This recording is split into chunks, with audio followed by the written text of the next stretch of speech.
The California wildfires were a wake-up call, and state legislators want to make sure Arizona is ready when catastrophic fires strike. House Republicans have formed a committee to assess Arizona's fire readiness and insurance policy coverage. State Representative David Marshall, whose district includes high-risk wildfire areas in Pinal, Gila, and Coconino counties, will lead the group. His group will hold town hall meetings in the most fire-prone areas in the state. The committee's been tasked with, among other things, evaluating current building codes to make sure they allow for maximum fire protection and reviewing water supply needed for fire suppression. Susan Monday, KTAR News. KTAR Focus on Immigration.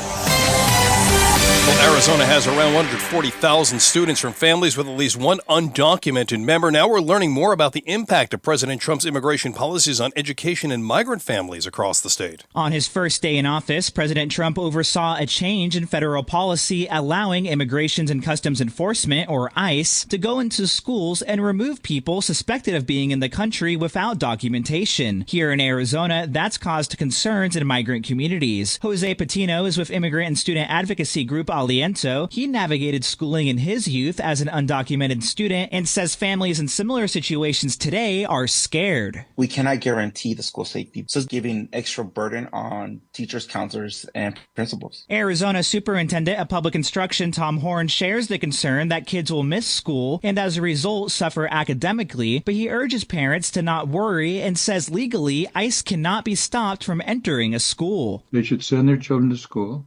If ICE goes into a school, by their own declaration, they'd be doing it to go after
And that's where the heaviest snow today is going to fall, but there will be ice concerns on the southern side of it. The majority of the big storm gone by Thursday. That's ABC News Chief Meteorologist Ginger Z.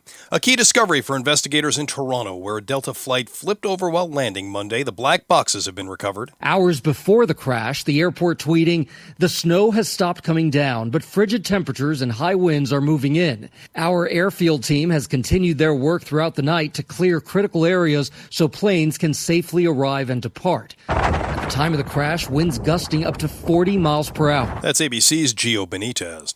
First lawsuit's now been filed after the deadly collision between a passenger plane and a helicopter. In what's likely to be the start of a lengthy legal battle after one of the deadliest aviation incidents in recent history, the family of a passenger who died in the mid-air collision near Washington, D.C. filed legal claims against the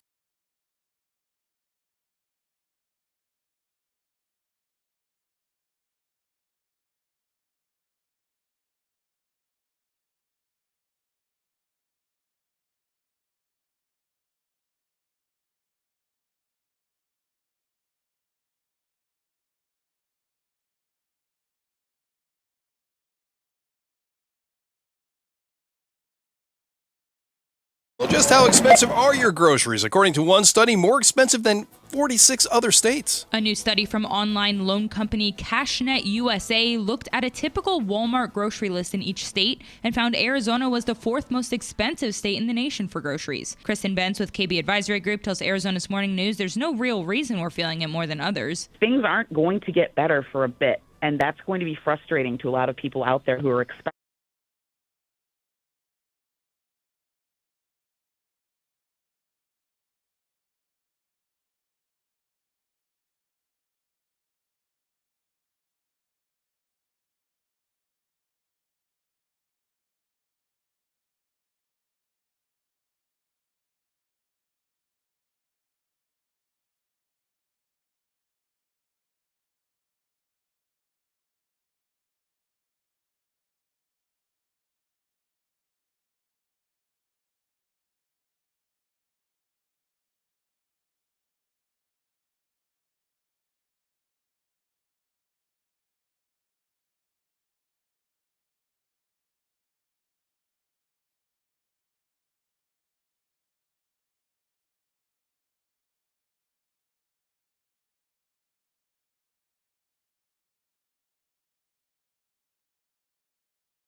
Right now, and Goodyear weather is brought to you by Howard Air. Whether replace or repair, call Howard Air.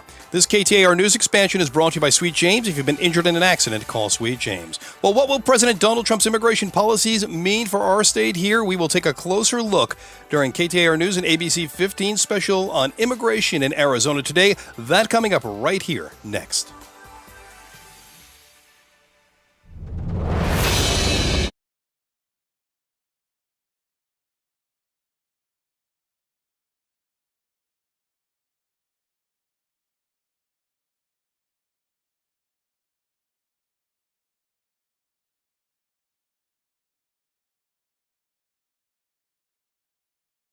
ABC15's Nick Saletti. Hi, Nick. Hey, Becky Lynn, thank you so much for having me today. Absolutely. I'm so glad you're here because we've been talking for some time about wanting to do this program on immigration, and we have a fantastic lineup of guests for the next hour and 45 minutes, and we're going to dig deep into immigration, Arizona, the federal policies, what they're trying to do here in Arizona, and is there any way to finally just stop talking about immigration and actually do something about it. Right, because solutions, I think that is what, no matter what side of the aisle you're on or how you think we should approach this, I think everybody would agree that we need some solutions. We need some real answers.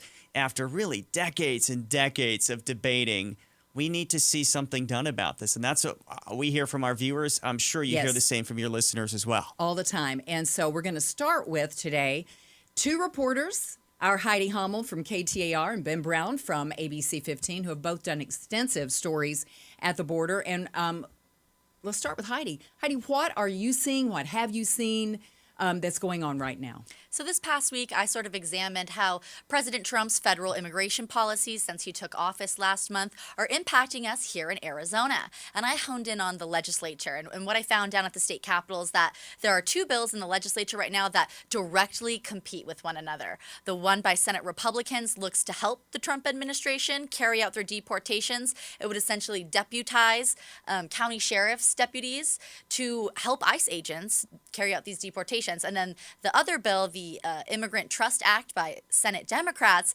it does exactly the opposite. It makes very clear that state law enforcement are not federal law enforcement and they have no immigration authority, essentially. So this is the AZ-ICE Act that the Republicans are talking about. In our last election, voters approved letting local law enforcement arrest illegal immigrants. Yes. How does this differ? Prop 314 is what voters passed in November, the Secure the Border Act. And the difference there is that Prop 314 is kind of like it was a tool for local law enforcement, a tool in their tool belt. You can apprehend migrants if you had probable cause, reason to believe they came here illegally or crossed illegally. You could apprehend them. But this would mandate, it would actually make 10% of sheriff's deputies would have to be trained in accordance with ICE agents, and it would mandate that they carry out federal immigration policy. Yeah, you know what I've heard from different departments that I've spoken to is, they're worried about just being able to carry out the normal day-to-day policing activities. So when you factor in this and you add another responsibilities, I mean, have you heard anything from them? Or what kind of sense do you get on this, if it's going to pass, or what the governor has said about it? I haven't talked to any county sheriffs, but the governor said she would veto this if it does pass. And, it's just, when I interviewed Senate President Warren Peterson, he's behind the Arizona ICE Act, about it, he said this is just to have, county sheriffs that they cover the whole state would be essentially cooperating with the Trump administration. This is already going on. Deportations have been in full swing from federal law enforcement since he was inaugurated.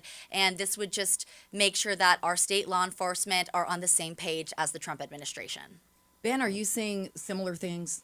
Yeah, no, I am. And like to Heidi's point, so we're seeing a lot going on with the immigration front. That was a key promise from Trump in the campaign. Obviously, he's trying to make good on that promise. We've seen a lot of protests down at the Capitol, protesting what Heidi mentioned, Senate Bill 1164. To Nick's point in terms of county sheriffs, I spoke to Cochise County Sheriff Mark Daniels, and he told me he's excited for this bill. I mean, essentially, they're already doing this anyway. He said they're already cooperating with ICE and federal immigration officials already, so it wouldn't be a big change. But he is working with ICE officials now. Other sheriffs, for example, Nanos from Pima County, who's a Democrat, says they're not going to be pseudo ICE agents. They're not going to really be working with ICE. They're going to be focusing on the day-to-day local law enforcement, policing. Like you mentioned, Nick, when some sheriffs see this as like an added responsibility to their list and the whole list of things that they already have to do. Other sheriffs say we're already doing this anyway, and this is part of our responsibilities. So. I remember being a couple months ago in San Luis right before Thanksgiving. So San Luis and Yuma County, speaking to police there, that was the concern they had is, well, look, we're still struggling to just do our day-to-day things. To pick up, though, you had interviewed Sheriff Daniels yesterday. What did he tell you about what he has seen so far? I know we're just a couple weeks into the second Trump administration. What is he seeing so far? Yeah, he said night and day. He said the policies so far, now when Trump has only been in office about a month, but he's enacted a slew of executive orders targeting immigration to kind of make it on that promise, mass deportations. He's suspended asylums. He's targeted cartels as terrorists. Different executive orders like that Sheriff Daniels has said has really made a big impact on the border. He said now they're not so much seeing these encounters. They're now focused on drug trafficking, smuggling, human trafficking, what they really want to be focusing on, as opposed to before where they said they were really having to spend a lot of resources on give-ups, people who would come across the border and just give themselves up to law enforcement and then seek asylum. So. You mentioned that one of the things that they're looking for is people that they suspect have crossed the border illegally. What would be their suspicions unless they see them coming over? Exactly. Well, with the Secure the Border Act, that's kind of you need to actually witness someone crossing illegally, not through a port of entry, right? There's ports of entry where you cross at the border. And crossing the river. Yes, in between it's a desert. So right. if someone's out in the middle of the desert, there's no really reason to be out there. So that would be probable cause under Prop 314.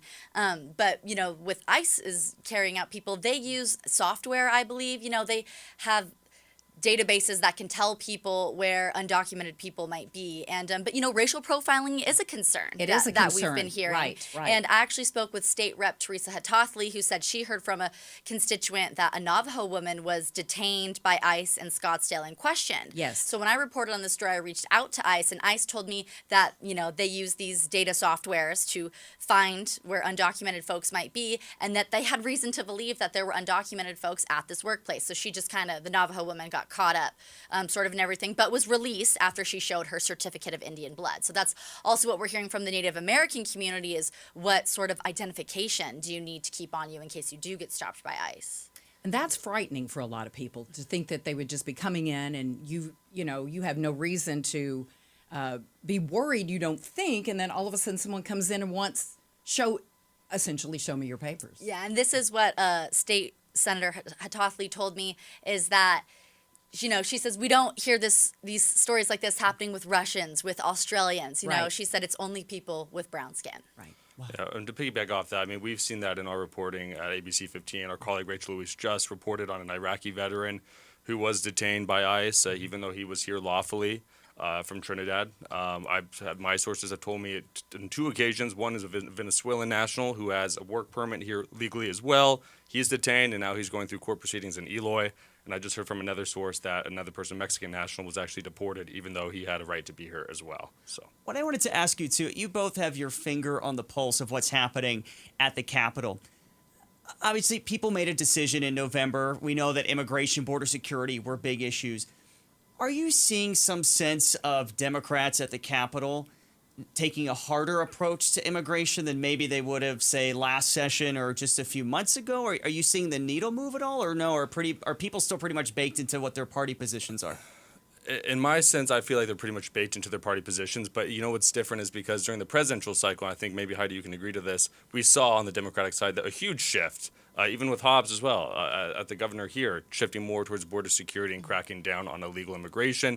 Now that the election is over, Trump's in office, things have seemed to go back to their party lines a little bit. Is that what you're seeing, Heidi? Yes, definitely. I would say, looking at the election cycle, Democrats are on board with border security. But also, I saw outcry from Democrats at the legislature with Prop 314, the Secure the Border Act. And we're seeing protests as well now against these federal deportations. So I think it's the same group of people. That's true. There were some protests a week or so ago that turned pretty violent.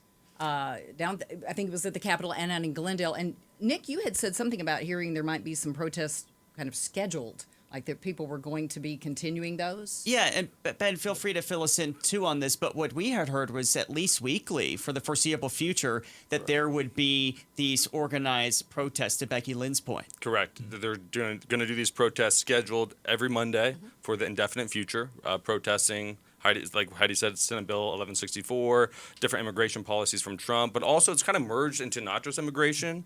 It's really a medley of things. Elon Musk, Doge, and his outsized role in the Trump administration, LGBTQ rights.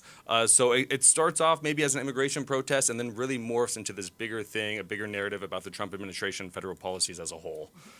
I don't get the sense, though, that anyone is upset about sending actual criminals who have come over illegally back to wherever they're supposed to be. I mean, wasn't that the beginning of how this was supposed to be? Yeah, that is what President Trump said, is that they were going to be prioritizing people who were not just here illegally, but who had committed crimes. Right. And then, Ben, we were talking earlier that you said that that might not be the case. Yeah, I mean, there's new data from NBC. They're reporting from Border Patrol data that people who have no criminal history are kind of getting rounded up in these ICE raids. So, and that goes to our reporting that we've seen too here in Arizona with my colleague Rachel Louise Just reporting on the Iraqi veteran. The people I've talked to, my sources who have no criminal history but are here lawfully, work permits, are getting detained regardless. And they're not really getting a reason for it. So that's the concern, and that's been the concern at the Capitol, is that it could lead to racial profiling. Okay. Well, thank you both so much for sharing your experiences with us. This is just the first segment of our Immigration in Arizona Today. We're going to be back with lots more coming up right after this. Thank you. You wouldn't know it, but most financial advisors are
says 4 people were aboard both of those planes when they crashed. Now, the FAA and the National Transportation Safety Board are investigating. We will bring you the latest information on this developing story as we get it.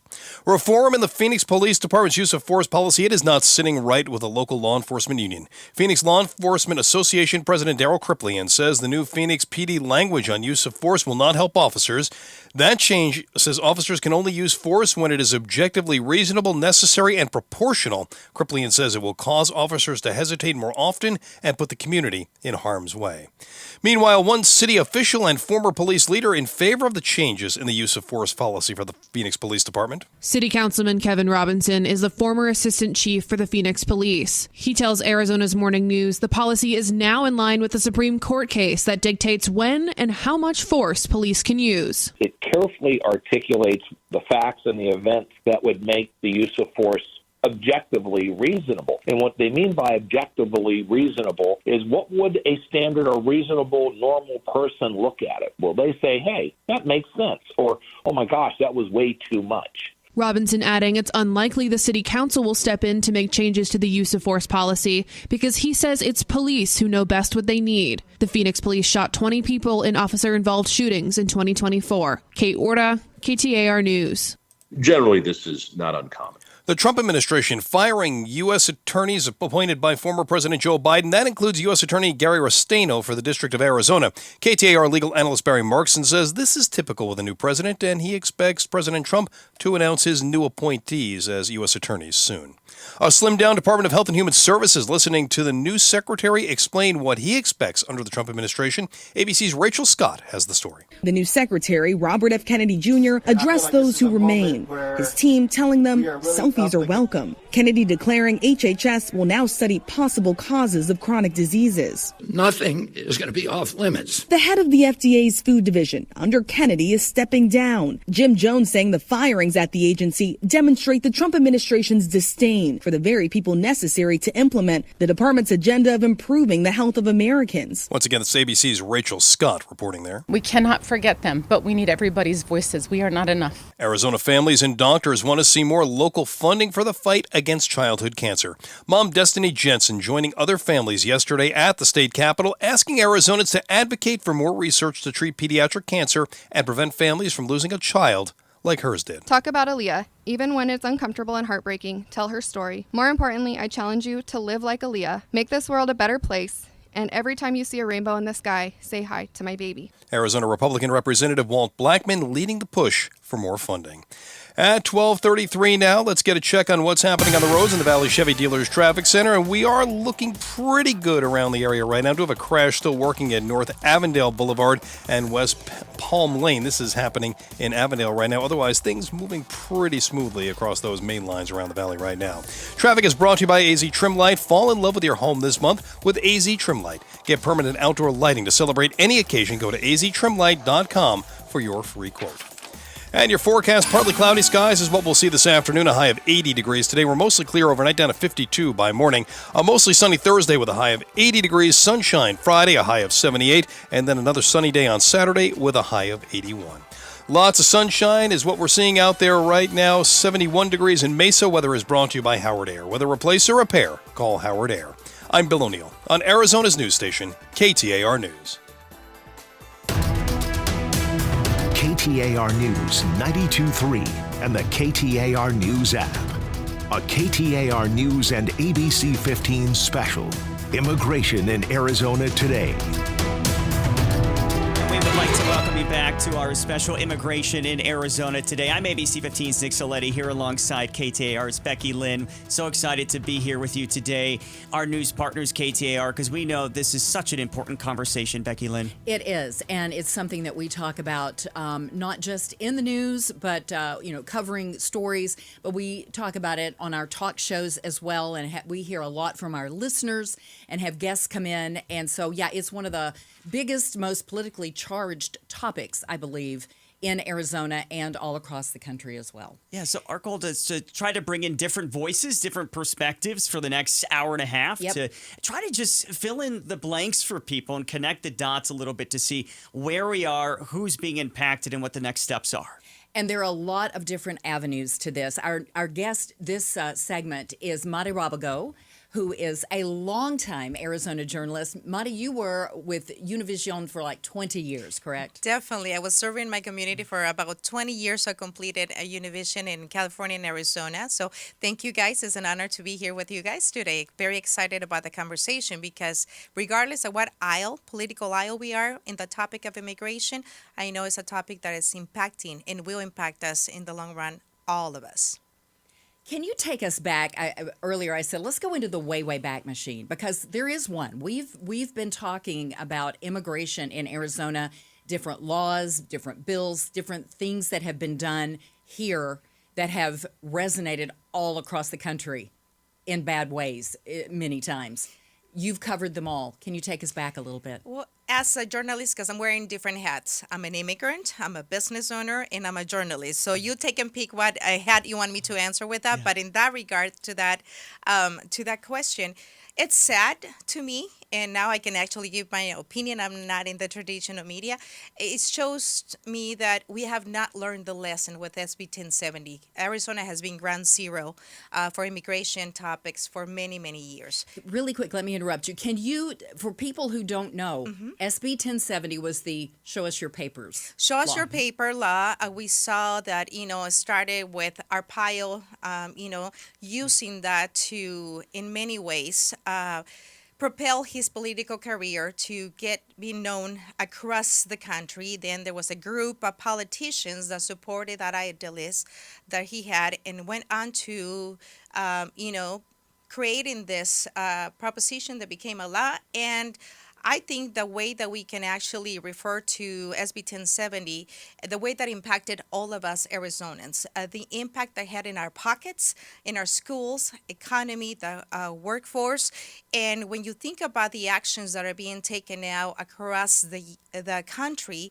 it shows us that lesson, that hard lesson, and I would say because I'm pretty sure you guys remember driving by different areas in our state and seeing the empty retail malls.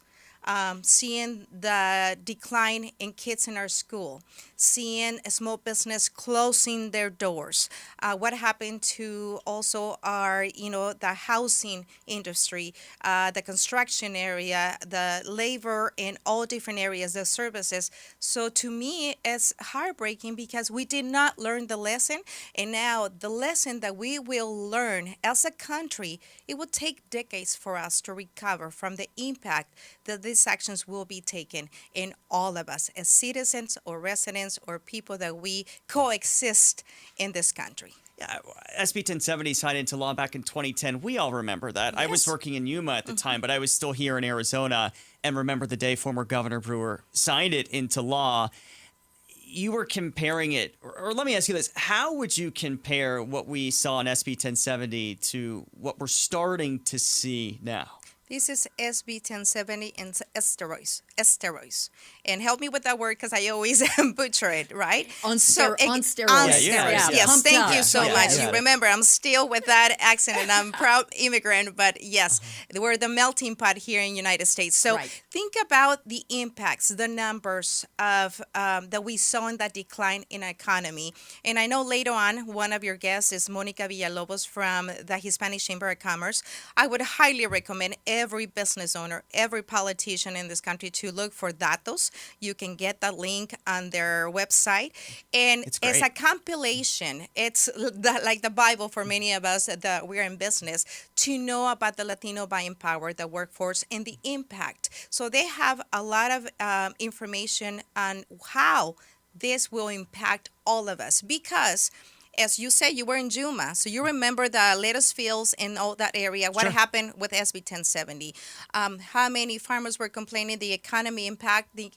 When we as mothers went to the grocery stores to get our food, the impact in our bills as we're paying. So this is going to be across the country, left and right. You see that on social media already. A lot of farmers complaining.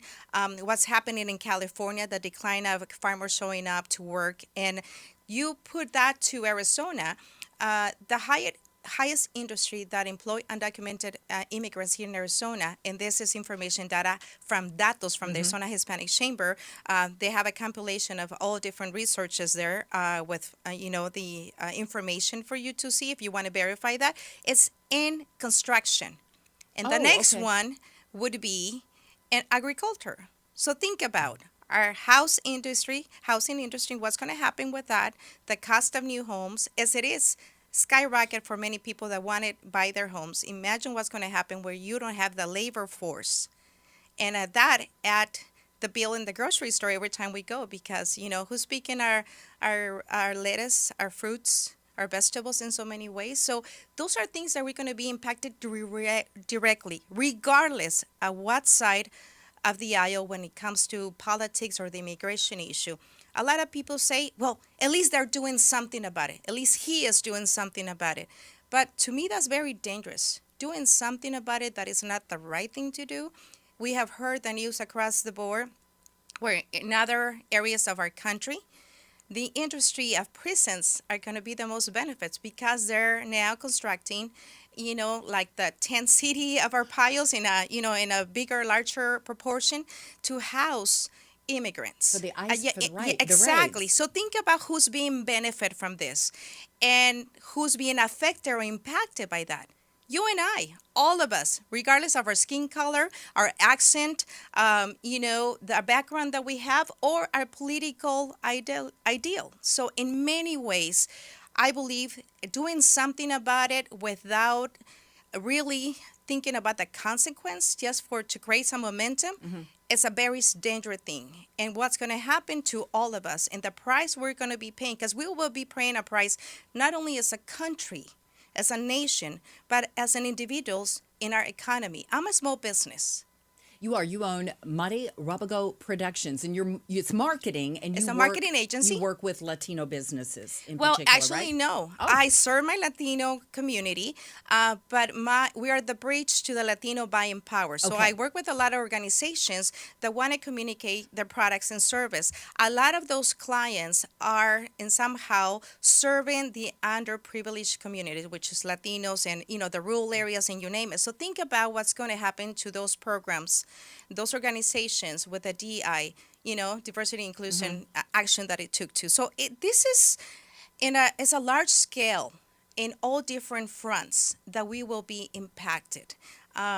For those people say, no, it doesn't refer to me because I am a native of Arizona, my skin color is light, I have, color eyes. Think about again. Because your pocket, your situation will be impacted one way or the other one in the school system and the housing industry and the economy left and right. So I've heard people say, but the undocumented immigrants are taking jobs away from Americans. But then I hear other people say, well, Americans are not going to take those jobs. Oh, I'm so glad you bring that up. So I learned to drive in a tractor in the fields in Harcahila Valley. My dad worked in the agriculture industry all his life as he was an immigrant here. Then he got resident citizen, and that's how we immigrated here. I still would love to see one person of light skin color that was, in my household is the perfect. The sister next to me is light as your hair and your skin color, but we're Mexican, right? We're immigrants, but I don't see the natives going to fight for those jobs. In the service industry, when you go to any restaurant in a fancy area like Scottsdale, who do you see in the kitchen? And that's just my question to you. For those of us that love to dine and wine, right, around, when you go and look at your new construction for the house, who's constructing that? When you go to the fields in Yuma, like you were there in the agriculture area, who's picking those lettuce? Who's picking the vegetables? You're absolutely right, Mari. Mari Rabago is our guest, and from Mari Rabago Productions, and longtime journalist here in the Valley with such a depth of knowledge about this issue. Thank you for joining us. We appreciate it so much. It was a pleasure being here with you guys. Yes, Thank you. Thanks. Great perspective. And we have lots more coming up on our Immigration in Arizona Today show. Please stay with us right after this.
A KTAR News and ABC15 special.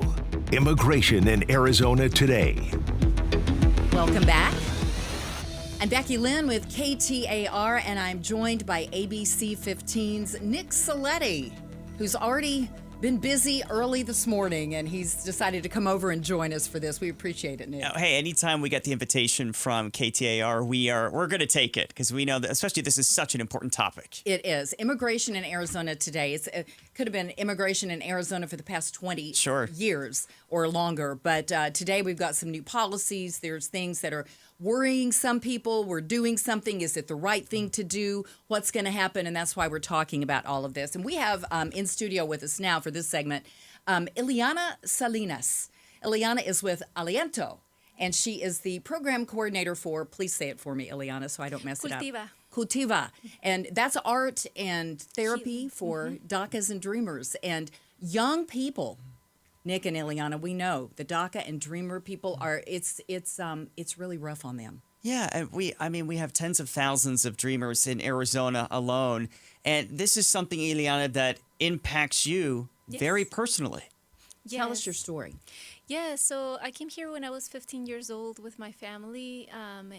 We were running away from violence at that time, and I came here in the middle of high school, had to learn English really fast to figure out how to graduate. I was able to graduate and applied for scholarships at that time. Prop 300 passed, and it was out of like 8 scholarships that I got, I only was able to pay for school for a few semesters, but eventually I was able to get my degree and become self-sufficient, paying taxes, and a part of what I studied was about therapy, and also I went through a period where I was in removal proceedings, but thankfully I didn't have any criminal record at that time, and I don't have any right now either. And so I think that the reason why there's a lot of talk right now about like this is trying to stop like trying to deport criminals, but in my case, in my story, is I have done the best I can. Came here when I was a minor, try to contribute, and that's what my whole community does, trying to contribute what we have, and to have a better life. We work with mixed status youth, both undocumented and also U.S. citizens whose parents might be undocumented. And there's a lot of fear going on right now because of what is happening. I've even heard stories of kids who are afraid to go to school. I've heard the same. Yeah. Anecdotally, I've heard the same from different school officials. And I'm wondering if are they afraid that someone's going to come into the school? Because that's been discussed, that ICE agents aren't supposed to be coming into the schools, right? The Trump administration decided to sort of relook at that policy, re-examine that policy, because historically, no, we have not seen ICE raids in places like churches or schools, but from the sounds of it, that could be changing.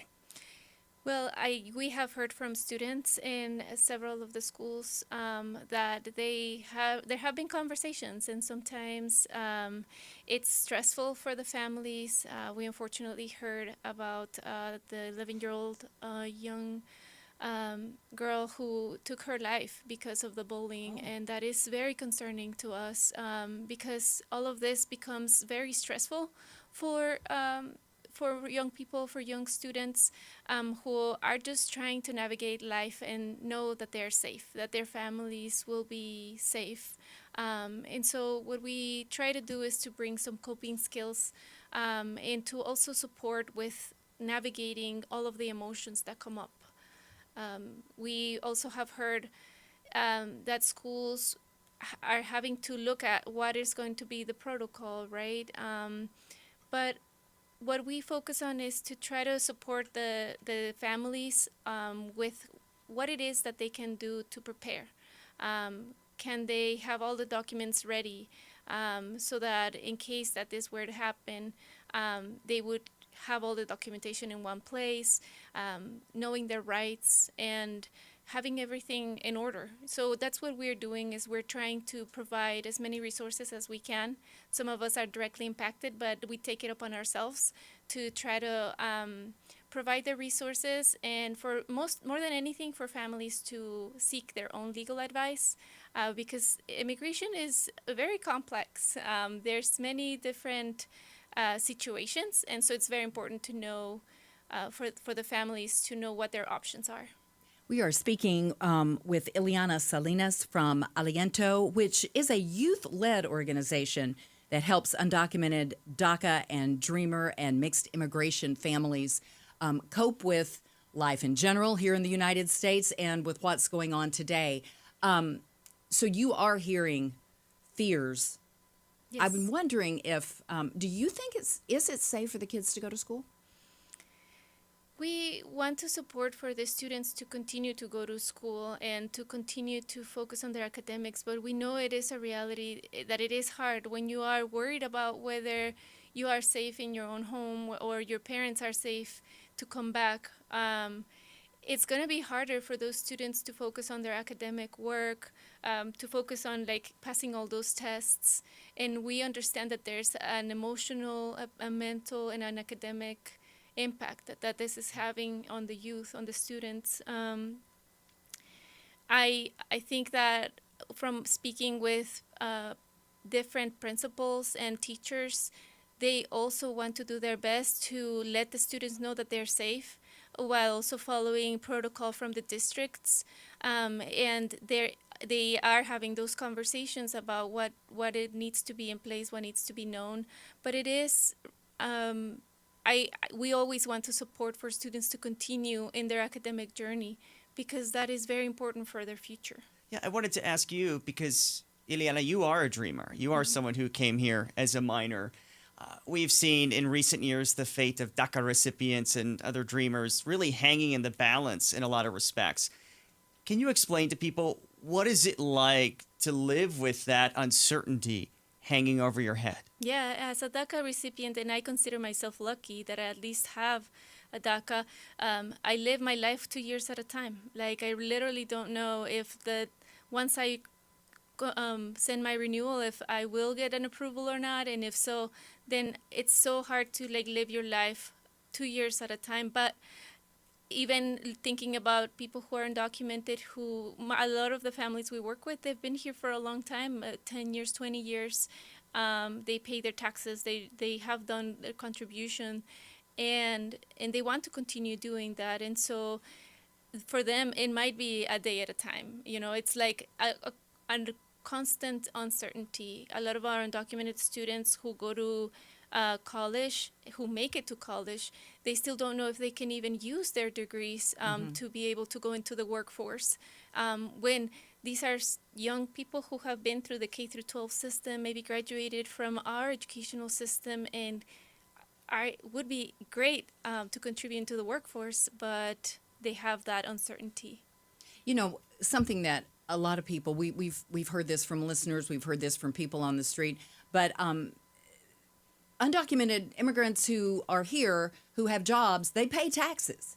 People say, oh, they don't pay taxes and they get benefits. No, they do pay taxes. Yeah. They're just not going to reap the benefits of those taxes. Correct. You yeah, know. they have an ITIN number where they have to file every year just like anybody else, but they do not have access to their contributions to Social Security or Medicare. Exactly. What would you say, Ileana, because I'm sure you've heard this before, but what would you say to people maybe listening right now who say, well, you know, I'm sorry to hear what you're going through, but your family broke the law, and now there's going to be a consequence to that. What would you say to those people? What I would say is that my family at the time was running away from violence, and every family has their different circumstance. For my dad, it was either we leave or I don't know if I'll be alive. And so I think that for me, that at that time I was a minor, but now that I am here and I've been here and we have built roots and we have contributed, we really don't want a handout. We don't want a handout. We want to be self-sufficient. We just want a pathway.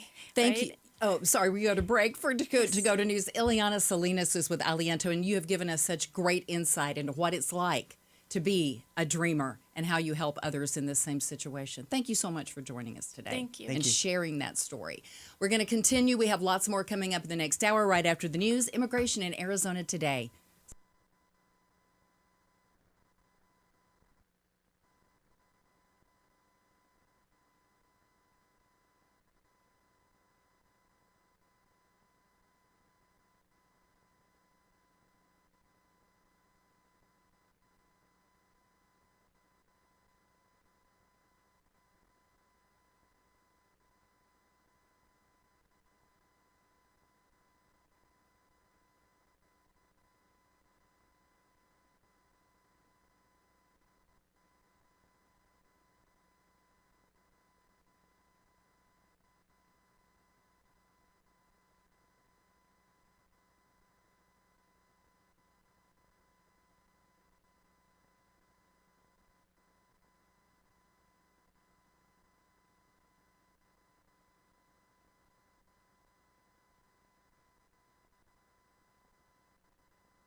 KTAR News now.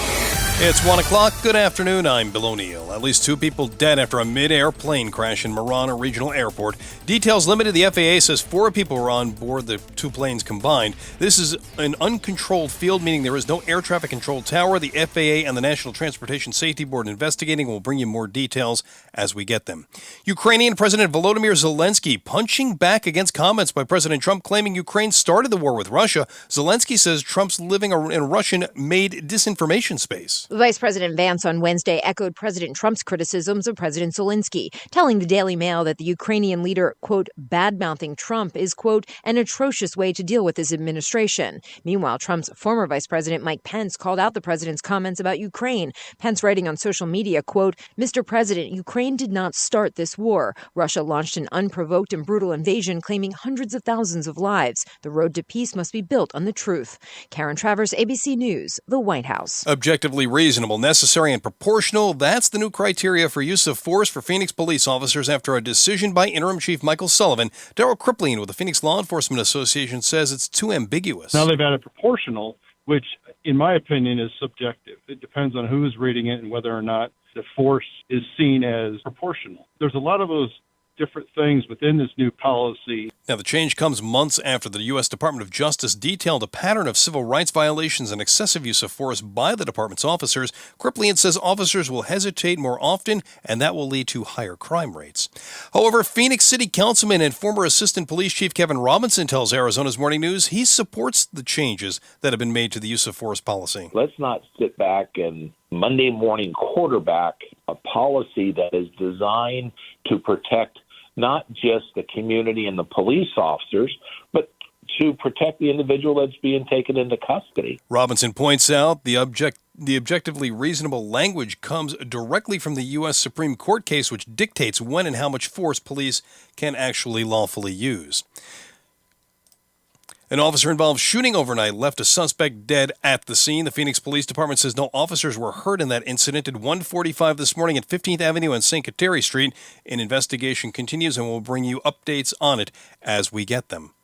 With the California wildfire still fresh in people's memory, Arizona's legislators want to make sure something similar does not happen here. House Republicans have created a fire preparedness committee to determine whether Arizona can handle catastrophic fires and whether insurance policies will cover the damage. David Marshall, whose district lies in high-risk wildfire areas in the state, sees the assignment as urgent. The committee will hold town hall meetings and public comment sessions to uncover holes in the state's current fire prevention system. The group is also tasked with coming up with a plan to reduce non-renewal of homeowners' fire insurance policies. Susan Monday, KTAR News. Now to the Valley Chevy Dealers Traffic Center. We do have a crash working Indian School Road and North 83rd Avenue in Phoenix. Otherwise, things moving pretty smoothly right now. Traffic is brought to you by your Valley Chevy Dealers. The President's Day sales event going on now at your Valley Chevy Dealers. If you are shopping for a car, truck, or SUV, stop by your Valley Chevy Dealers today.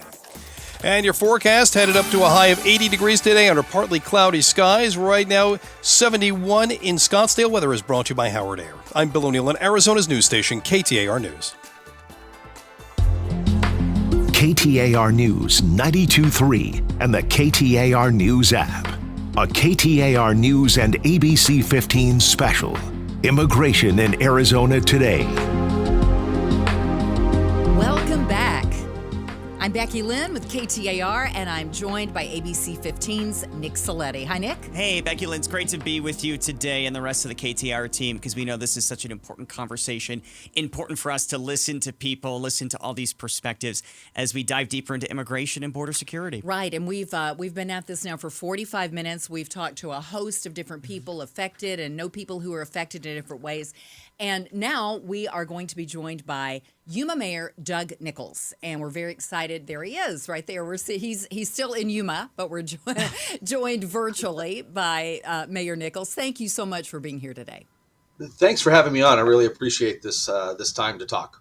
Yeah, the power of technology there. Mayor Nichols, great to see you again. I have lost track of how many times I've interviewed you over the past 2 years. Yuma, my old stomping grounds. I still have so many fond memories of Yuma. So thank you for being with us. Mayor Nichols, I wanted to ask you, if you can, paint the picture for us right now of what the immigration situation is currently like in Yuma. Well, so just speaking with Border Patrol this morning, they had a total of 2 people try to cross the border yesterday illegally. They had 3 people the day before. So the numbers are in the single digits now along the border in the Yuma sector, which we haven't seen literally in over 4 years. So that's the situation and just shows how attainable things can be with people and right policies and actions are in place. So with those people, the 2 today and the 3 the other day, did they just turn them around and march them right back, or did they bring them in? Well, specifically, I'm not really sure, but I know that they've been putting nationals from other countries on flights that go to Panama, as well as other countries that are taking their citizens back. So, Panama is taking people from Russia, from all across the world to help alleviate the crisis. So, I know that we've used those flights not out of Yuma, but out of other cities where they're facilitating that transfer. Yeah, so Mayor Nichols, I was there the first time in 2023 as Title 42 was ending. And for me personally, that was the most I had ever seen of crossings every single day. So just set it up for us. What kind of a toll was that taking on your city and the surrounding community? Well, we had a peak of 1,500 people crossing in a day in the Yuma sector alone. So Border Patrol has the capability to take in, right now, the way they're staffed and the way they have extra facilities, they can take in about that number a day. But it takes them longer than a day to process the previous days. And so it got to the point where they stopped picking up people. They just didn't have capacity to take them in, and people were still looking to be picked up. So they started moving through Yuma. They started, looking for resources. They started looking for the Border Patrol station, and it was very thankful that it was just one day that was the situation, because as day after day after day would progress, there would be more people on the streets without resources and few transportation options that could end up have been a very humanitarian level disaster, which is what our community is the most concerned about when we talk about people that have already crossed. Obviously, we're concerned about traffic coming through our community and what that brings with it. But if people are looking to turn themselves in, generally, we're not so concerned about them from a risk standpoint. Right. Just trying to find some place for them to go, food to eat, a warm place at night. So this is cool place. A cool place. August. That's true, depending on what time of year it is. So it's dropped just since the first of the year, or just since the Trump administration took over, from hundreds, and in this instance, thousands, to 2 to 3 a day. Right. At the end of the Biden administration, we were roughly at about 100 a day. January 20th, we were just under 40 a day. And it's just been the last couple days, there's down to single digits. And it has a lot to do with what's happening on the Mexican side of the border. They have surged their National Guard to the border, and they're helping doing inspections along the port, but also reinforcing the parts you're not supposed to cross. And so that two-nation collaboration is really part of the solution that I think President Trump and this current DHS secretary is looking to enact. Yeah, and Mayor, obviously, is the mayor of a border town, it can be a precarious position that you're in, because we know that Mexico is Arizona's #1 trading partner. And from having lived in Yuma for 2 years, I know there is so much back and forth between people going into Mexico, people living in Mexico coming into the U.S. There's a whole economic impact of that. So explain to people, how do you balance the economics of that, but also the security piece of that? I really think it's about focusing on what's legal and what's not legal, because what's legal, both countries want to happen. What's illegal, neither country wants to happen. And so when we can have conversations that are very black and white and fact-based, that really helps those relationships. So we're end up with those kind of relationships where we work with our partners in Mexico. So I'm not really sure the difference. And are we having a technical issue? We're hearing you now. We lost you just for a second, but you're back. Okay. So I guess what I was focusing on was the difference between legal and non-legal activity. Now, you in the Yuma area and other border towns, they rely a lot on day laborers. Is that right? People that would come over from Mexico and they would maybe work in the agricultural fields and things like that. Yeah, particularly this time of year, we have this is the winter harvest. We're harvesting all the lettuces and leafy greens that the country consumes here in the winter months. We have about 15 to 20,000 people that are legal laborers that come through the port of entry every morning and return every day. And when that happens, if those people don't come across, literally product rots in the field. So Right. we're very dependent, as well as the nation is dependent upon that workforce being able to come to work every day and help out with the harvest is our biggest use. But we have a lot of uses with foreign labor sources. Are any of them concerned? I mean, I know they're legal to come over. Do they have documents that show that they can come over and work on a daily basis? They do. They either have like a green card. Actually, some of them are American citizens who choose to live in Mexico.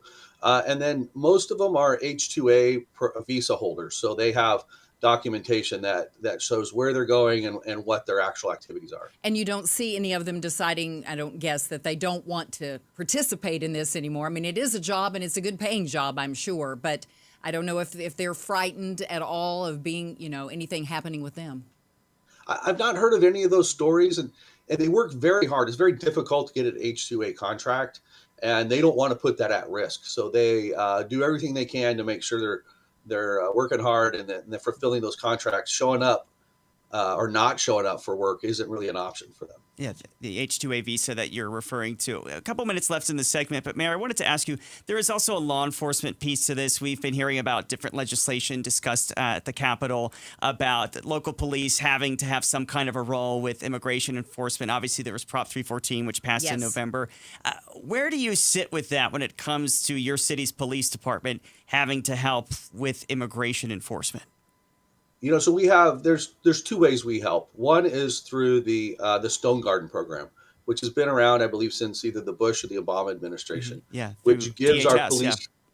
You're right. It gives our law enforcement the ability to work overtime to support Border Patrol. But beyond that, when they're doing activities in town, when Border Patrol is doing a raid or a stop, we're always there to help support them. If they're chasing down a violent criminal, we're there to back them up, as well as they back us up when we have similar situations in our city. So it's a very, very strong relationship we have with our local Border Patrol station. What about the Arizona ICE Act that's kind of out there? Would you be all for the sheriff's deputies taking the training and actually having that federal assistance levied upon them? I think it depends upon each force, because in law enforcement, we're really strained in the number of people willing to go into law enforcement right now.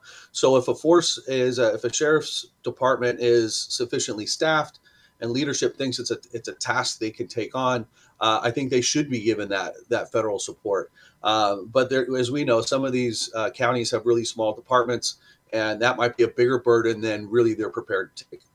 We're talking about immigration in Arizona today. Yuma Mayor Doug Nichols has been with us. Thank you so much for joining us from your home there in Yuma. We appreciate it. Thanks for having me on. Absolutely. And we're going to take a little break right now. We have lots more coming up. Stay with us here at KTAR. Hey, it's Mike Broomhead for Tombstone Tactical.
because we know that this is such an important conversation as we've been listening to people across Arizona. We know there's a lot of questions about what solutions are out there and how we move forward. That's right. And this has been such a hot topic here in Arizona. And then it began to go all the way across the country, over the past decade. So immigration is important to everyone. I think for a lot of people, this new edict that we bring in the criminal element, not many people are going to complain about that. We want to round up criminals.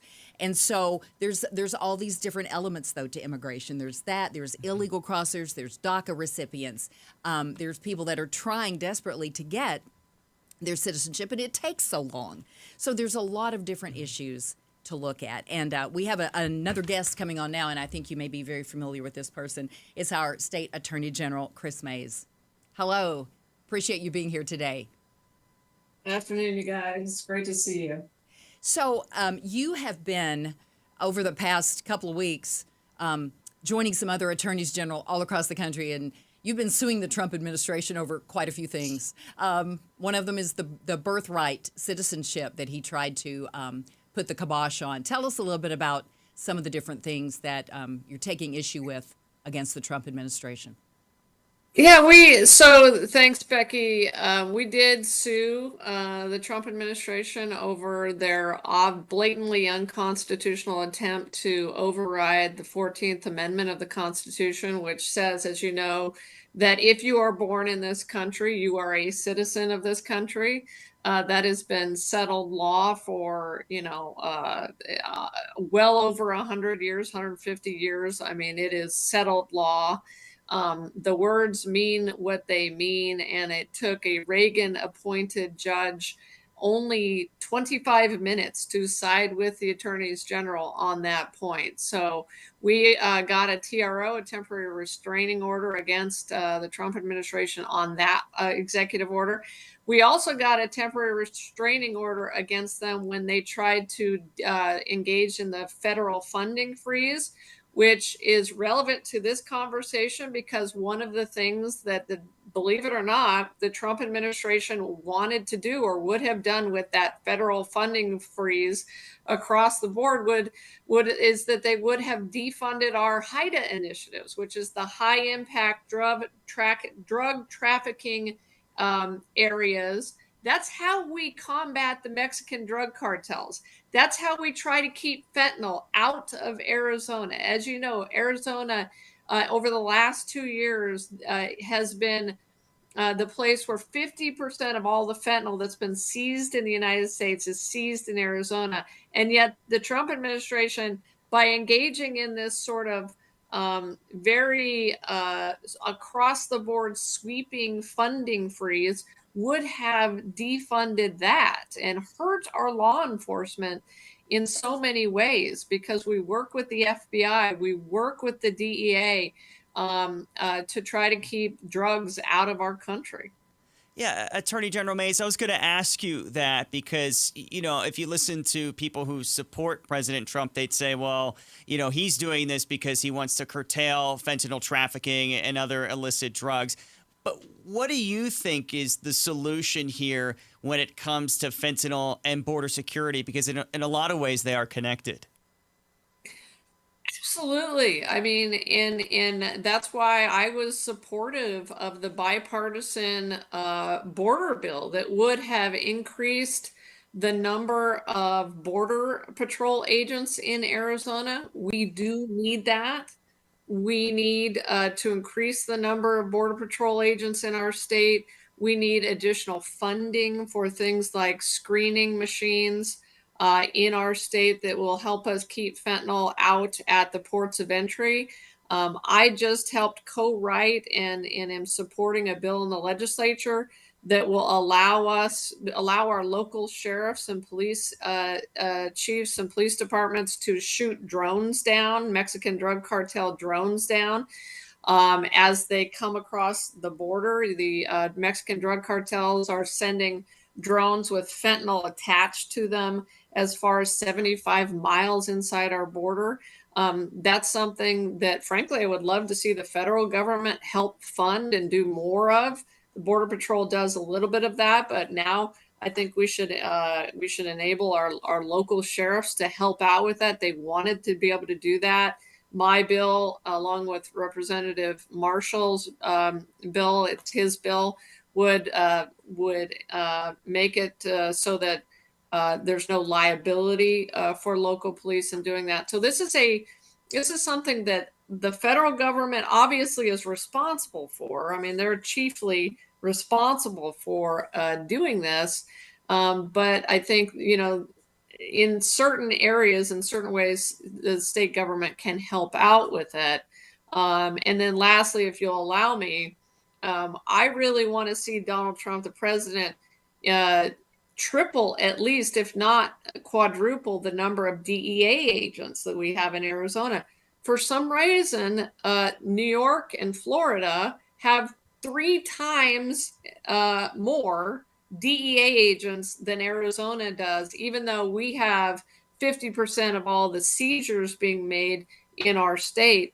That doesn't make any sense. And I frankly don't know why President Trump hasn't done that already. He's been in office for now 4 weeks. Attorney General Mays, that's a really good point, and something that has been discussed, seems like ad nauseum, that Arizona keeps getting ignored many times over resources when it comes to drugs or illegal immigration at our border, that other states are getting more attention, and we're right here. Yeah, Becky, that's such a good point. And I just don't know why that is. It is obvious that this, we are at the epicenter of this crisis, the fentanyl crisis. And, my office works, as I said, in partnership with the DEA, the FBI, with the Joint Terrorism Task Force to go after this. But really, the federal government should be bringing its resources here to Arizona, and it has not yet done that. We see efforts being undertaken. I think you guys were talking about it earlier, that would actually put more onus on local government. The mayor that you were talking to was talking about that and how difficult it is already for law enforcement that's responsible for trying to make sure that our crime rates stay down. Really, the federal government needs to step up and provide us the resources that we need. And look, my office, just my office, the Attorney General's office, has seized, since I've been in office, 25 million fentanyl pills, 25 million. And we have seized 405 pounds of fentanyl. That is enough for nearly 92 million lethal doses. So it is obvious that the federal government needs to bring us more resources, and especially DEA agents, because it's really with the DEA that we work in tandem to make sure that we can not only catch the bad guys, but then also prosecute them. And then lastly, I'll tell you, one of the things that I am doing really for the first time ever, I believe, as an attorney general, is we are going to extradite back into the United States members of the Mexican drug cartel for prosecution. Oh, wow. All too often in the past, those people have fled to Mexico, and that's where they stay. I want to bring them back to Arizona and prosecute them. Sounds good. Also, I think you need to write a sternly worded letter to the president from you to try to get those extra DEA agents and all the equipment. I agree. That's on my list, Becky. You read my mind. That's on my list. I think it's something a lot of people probably would agree with, is getting more help where it's needed, and that could be something that would get bipartisan support. I absolutely agree, Nick. It's something that I think Republicans and Democrats totally can agree with. That's why I like the drone bill as well that we are trying to get passed. It has both Democrats and Republicans on it. Everybody agrees that the Mexican drug cartel should not be allowed to fly drones 75 miles inside of Arizona and drop their payload of fentanyl inside our state. So let's give our sheriffs the ability to blow them out of the sky. I know that sounds a little dramatic, but I trust in our law enforcement. We also have something called drone jammers, which uses electronic pulses to actually bring these drones down. So let's do it. Let's give our local law enforcement officers the ability to do that. Let's do that. Attorney General Chris Mays has joined us. Thank you so much for your insight. We appreciate it. Thanks, Becky. Thanks, right. Nick. And immigration in Arizona today will continue right after this. Hey guys, Dave Ramsey here. Do you dream of a kitchen that is more than just a place to cook? A kitchen that's the heart of your home, where cherished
Good afternoon. It's 1:30. I'm Bill O'Neill. Governor Katie Hobbs explaining her decision to veto a Republican-backed bill that was designed to speed up elections in the state, but she says it was gutted in the early active voter list and ended early voting. I said from the beginning that I'm happy to talk to lawmakers about how we can make the tabulation process more efficient and get faster results, but I've always been more concerned with getting accurate results and, more importantly, ensuring that Arizonans don't have their right to vote curtailed. She says the bill would have been used as a vehicle to make it harder for Arizonans to vote. This is Hobbs' first veto of this new year.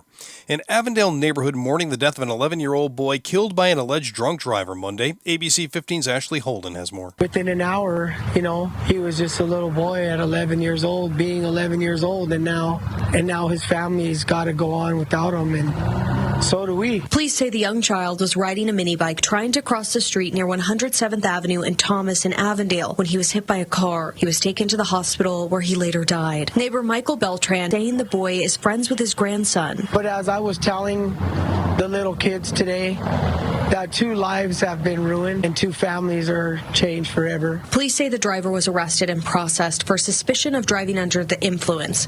We aren't naming that driver as they have not been formally charged at this time. We're told they were released pending the results of a blood test. State legislators want to make sure Arizona is ready when catastrophic fires strike. House Republicans forming a fire preparedness committee to assess Arizona's fire readiness as well as insurance policy coverage across the state. State Representative David Marshall, whose district includes high-risk wildfire areas, will lead the group. Marshall will hold town hall meetings in the most fire-prone areas of the state. Critics say the Trump administration's cuts to the federal workforce affect the World Trade Center health program, putting the health of 9/11 first responders at risk. Senate Minority Leader Chuck Schumer and other lawmakers blasting that move. The senators raise a really interesting question in their letter, saying that they can't believe that the Health and Human Services or the administration writ large would knowingly put the health of 9/11 first responders at risk. And the implication is that the administration may not exactly know who they're cutting. If bureaucrats go in and just see names on a spreadsheet without understanding what it is they do. That's ABC's Aaron Katursky reporting. Takes a village to raise a child in fourth trimester. Arizona offers a village of support to expectant and new mothers. Fourth trimester Arizona hosting their 8th annual conference at the IDEA Museum in Mesa Saturday. It will include workshops on mental health, parenting style, and postpartum depression in dads. Go to fourthtrimesteraz.org to register for the event. Now to the Valley Chevy Dealers Traffic Center for a look at what's happening on the roads. Do have a crash working right now. This is in Phoenix at North 24th Street and East Oak Street. Otherwise, things seem to be moving okay around the valley right now. Traffic is brought to you by Big Bully Turf. Experience the cleanest turf ever, effortless flow by Carla. Only at bigbullyturf.com. Women owned and Waffles approved. Your forecast this afternoon, partly cloudy skies, high of 80 today, mostly clear tonight, down to 52 by morning. We'll see a mostly sunny Thursday with a high of 80, rounding out the work week on Friday with sunshine and a high of 78 degrees. Mix of sun and clouds right now, 74 in Gilbert. Weather is brought to you by Howard Air. With a replace or repair, call Howard Air. I'm Bill O'Neill on Arizona's news station, KTAR News. KTAR News 92.3 and the KTAR News app. A KTAR News and ABC15 special. Immigration in Arizona today. Welcome back, everyone who's tuned in on all the different platforms. There are a lot of different ways that people are tuned in today, right here on the radio and on the KTAR app, KTAR.com, our YouTube page, and I'm sure the ABC15 avenues as well. Yeah, ABC15.com, our ABC15 streaming app, and also our YouTube page as well. So a lot of ways to connect and dial in today's day and age. Hello to everyone. I'm Becky Lynn here with KTAR. With me is Nick Saletti from ABC15, and this is Immigration in Arizona Today, a special that we began at 12:15. We've had a host of guests on, and we have learned a lot so far. Yeah, we were just talking during the break. It's been fascinating to hear all these different perspectives and just, really the coalition of voices that have been built to be able to hear all these different perspectives. And that's what's important, right? That we listen to all of these stakeholders to hear what the solutions can be to work together to solve these problems. Exactly. And that's one of the things we talked about when we were putting this special together, is that we are focused on solutions to the issues of immigration. And our next guest today is Monica Villalobos, who is the president and CEO of the Arizona Chamber of Commerce. Hello, Monica. Hi there. Thanks so much for having me on. Absolutely. We want to ask you a host of things. I mean, we've talked about this several times throughout the morning, that Mexico is Arizona's #1 trading partner. And we want, of course, to keep that going for both sides. Everybody wants that to keep going. You wrote an article, I believe it was last February, about why you think Arizona's immigration policy is going backward. Can you elaborate on that just a little bit?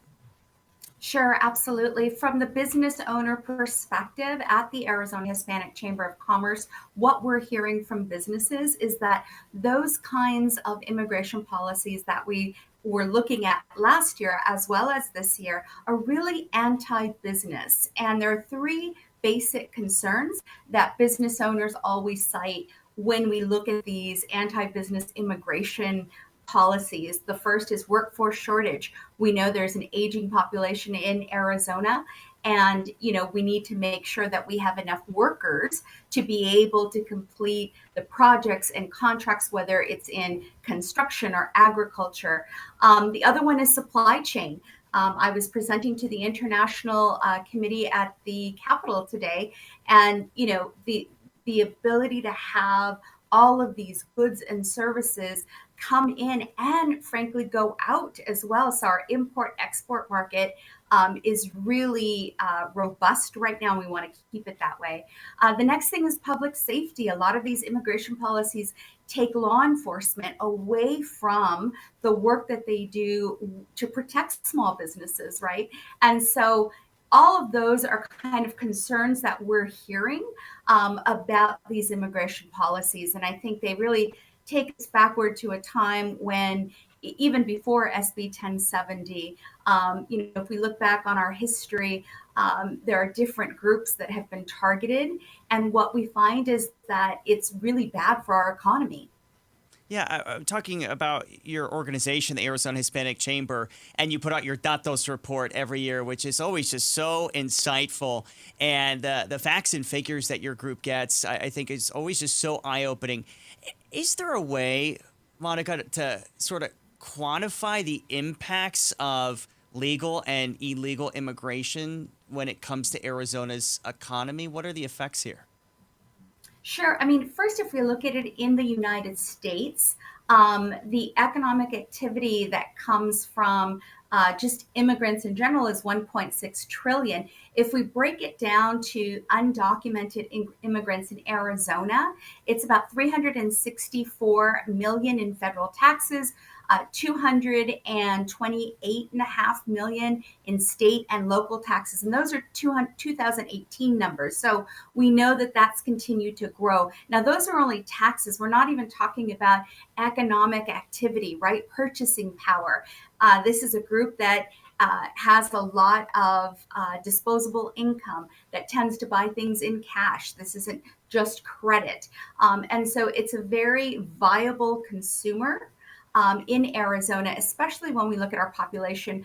Latinos are 30% of the state, 40% of Phoenix Metro, and 50% of K through 12. So if you're doing business in Arizona, you are a Hispanic business. Those are just the demographics, and that's what makes the economy turn.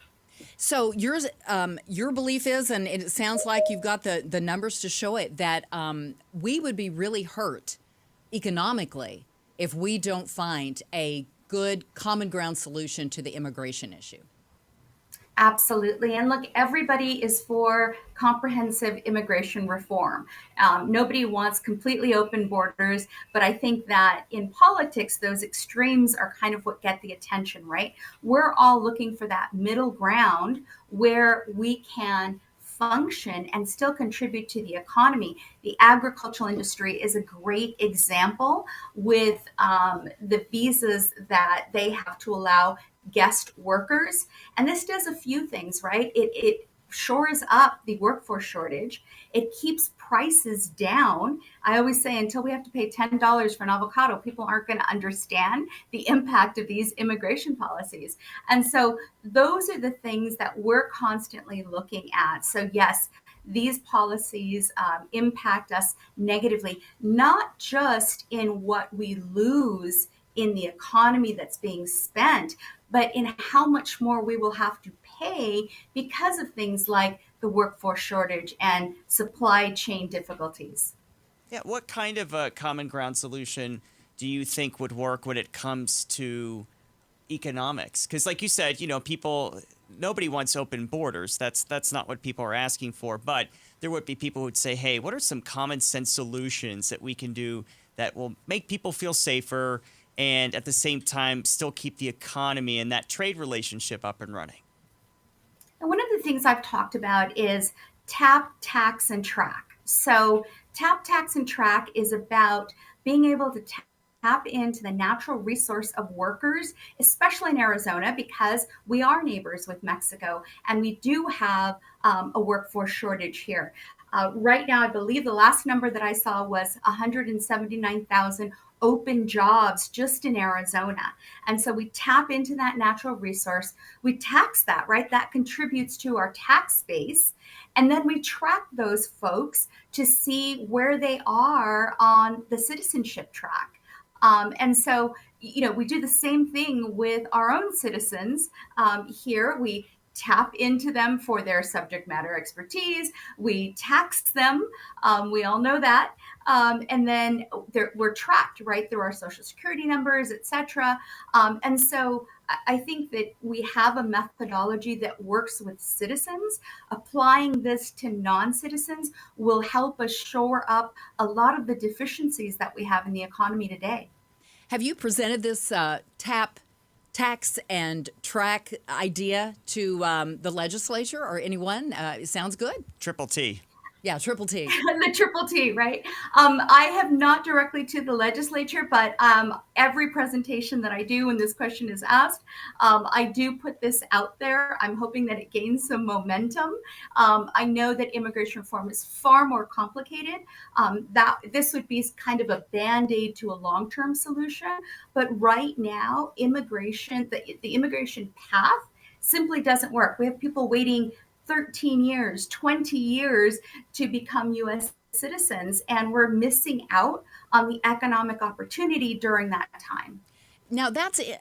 I was going to ask how long it takes. I've heard things like 6 months to 2 years, but you're saying it could take sometimes as long as 20?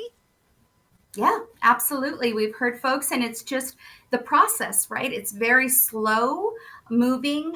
There's a lot of paperwork, and it's very expensive. That's right. And so folks sometimes have to take a break and, say, I've got to save some money to get to that next step. And by the time they get to the next step, it's like, oh, you waited too long. You got to go back to the beginning. Oh, my goodness. Unbelievable. Right. And you think about just how complicated it is. And I mean, it's... Yeah, regardless of how you feel about it, I think most people would agree, there's a lot of things that need to be fixed with it. There are, and it's your idea. You said it's a Band-Aid, but you know what? It's a place to start that sounds like a step in the right direction. So we thank you for joining us today. Monica Villalobos with the Arizona Hispanic Chamber of Commerce. Lots of great ideas, lots of great information. Thank you so much. Thank you both. Monica, thank you. All right, Nick, that was good. We have one more guest. A U.S. Congressman is going to join us, and we're going to be right back with more on immigration in Arizona today.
A KTAR News and ABC15 special, Immigration in Arizona Today.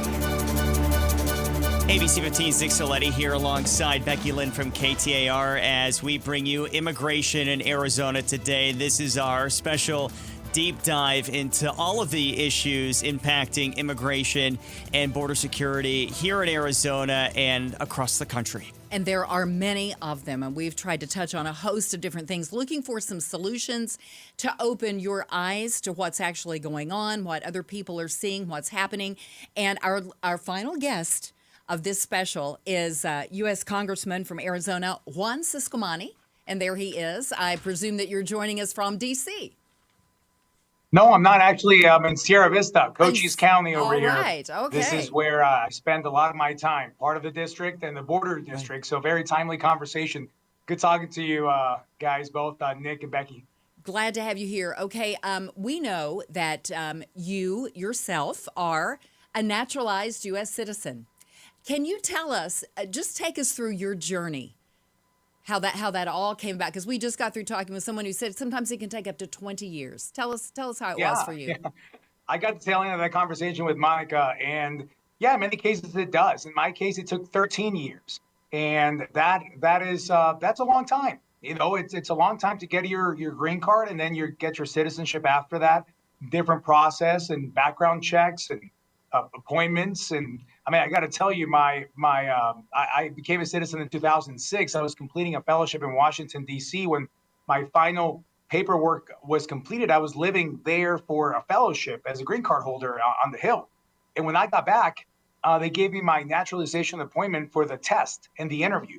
And that happened to be in D.C. because that's where I was living and the last paperwork that I turned in. So I said, hey, no, hold on. I'm back in Arizona. Can I just do the test here? And they said, nope, if you do that, you're going to start over again.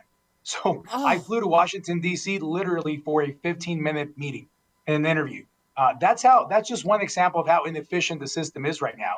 And when you look at the border, which is what you're all been discussing here today, we talk about immigration, we talk about trade and commerce on the border and security. We got to fix all three at the same time. We can and should be able to do that. Okay, so Congressman Ciscomani, what would you like to see change? And obviously I know very broad topics, but in a nutshell, what do you think needs to happen to make all of this more efficient? Well, that's a great question. And this is what I would say. We can talk about specific policies, but when you look at, again, you've got the immigration bucket, which is the process of coming here, immigrating, work visas, our dreamers, our DACA students, pursuing the American dream through a green card or a citizenship, right? So we've got that process that is bureaucratic and old and outdated. And then you've got the trade and the commerce on the border. This is where the ports of entry. I just met with the director of the Tucson port of entry, meaning the sector over in Nogales yesterday, and talking about the technology that we need in that area. Trade and commerce is huge for Arizona and for our economy. And then you've got security, the really bad actors, trafficking people, drugs, fentanyl that are posing a danger to our nation. So you've got three different buckets, I would say, of border situation that we can talk about. This is what's been happening for decades. You've had these large comprehensive bills that try to tackle every aspect of it in one single bill.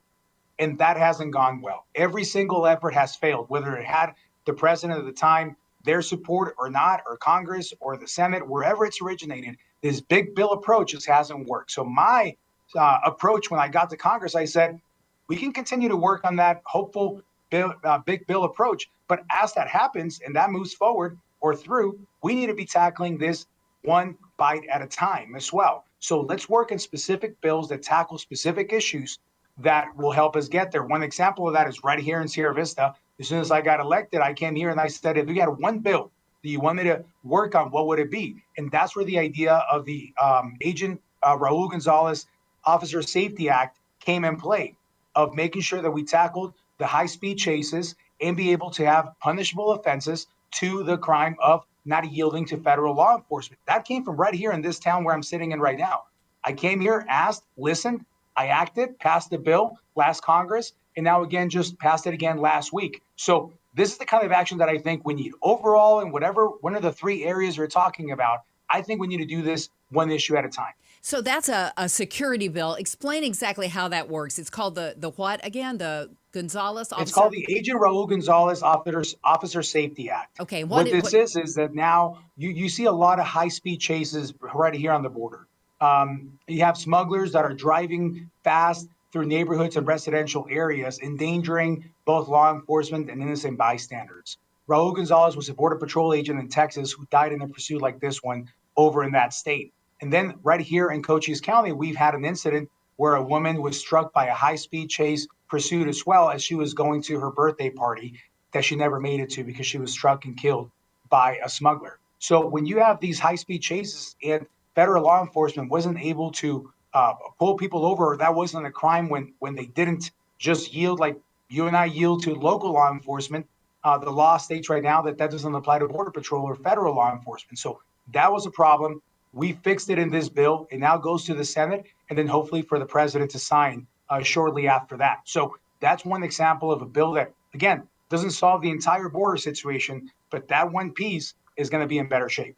Congressman, I wanted to ask you about Dreamers. What do you think the solution is with Dreamers?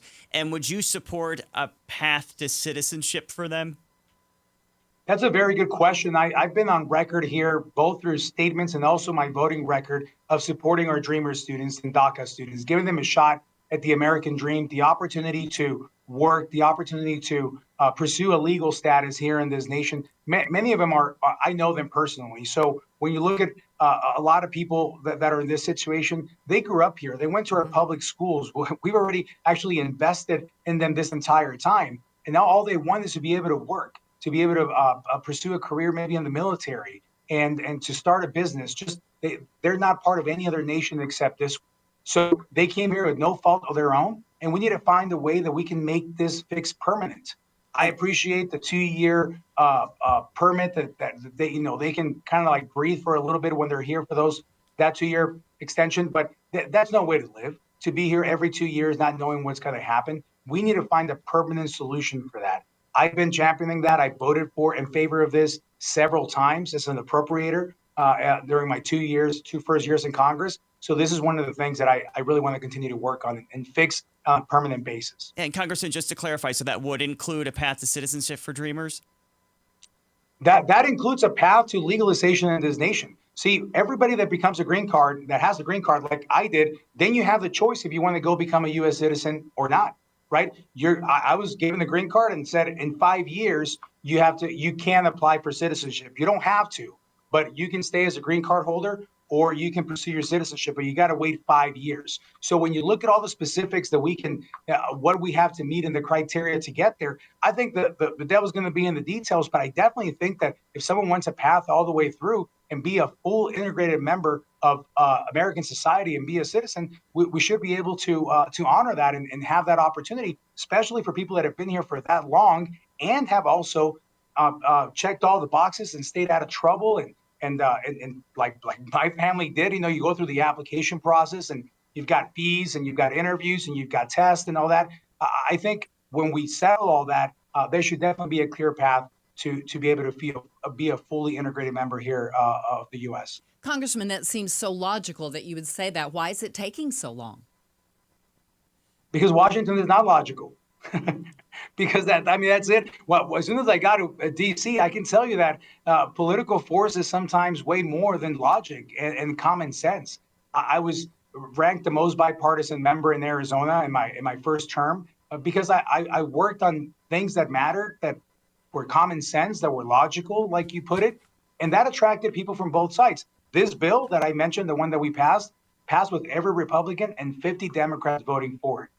I mean, honestly, show me any other bill that we can pass right now out of this kind of divided Congress with not only bipartisan by 2 or 3 votes, but 50 Democrats voting for it.